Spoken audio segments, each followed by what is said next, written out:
Hello guys and welcome back into a new brand video. In today's tutorial, I'm going to show you how to set up VS Code for Salesforce. So make sure to watch the video to the end and follow these simple steps. So first, you will need to have already VS Code that will be installed in your Windows. And if it doesn't exist, just go and search for Visual Studio Code, and then you can find it here in this Visual Studio Code website. So from here, you can just click on Download for Windows and follow the install process for Visual Code. After that, all we need to do is to have the Salesforce CLI. So from here, we need just Salesforce CLI or the command line, and from here we click here, and after that we will need just to download for your operating system. If you are using Windows, just choose any CPU that you have and or architecture, and just click choose one. If you have a Mac OS, you can choose one for Mac, and the same for Linux. So I'm just going to click this one. I'm just going to download for Windows 64. Just download, and basically all you need to do is to execute this file. So I'm just going to execute this CLI, and it will give us this one.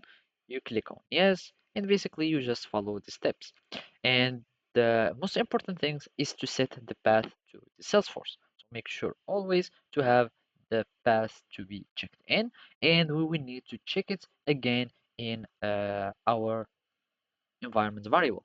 So basically, after you clicking on next, you will need just to go to the environment variables, and then you will need just to search for Salesforce.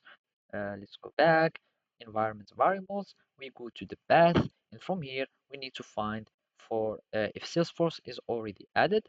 So let's just go to the system ones, and basically we want the path variable, and we need to search for the Salesforce. So basically, if it doesn't, if it is not here, so I already have my Salesforce here, and basically, if you don't have it, you will need just to go and find the location where you installed the Salesforce, and then you will need just to click on new and add the link to here and click OK, and you will be able to start using Salesforce here. So basically, you will need just to add this tag and SFDX. You will need just to search for this command palette, and basically, let's just search for Salesforce ones. And basically, you want first to have also the Salesforce extension pack. So I'm just going to search for Salesforce, and basically, you need to have this Salesforce extension pack, or you can also have the Salesforce extension pack that is expanded, which is a better choice. And then you will need just to enable it, and you will be able to use Salesforce in VS Code. So basically, that's it. Thank you for watching, and see you next time.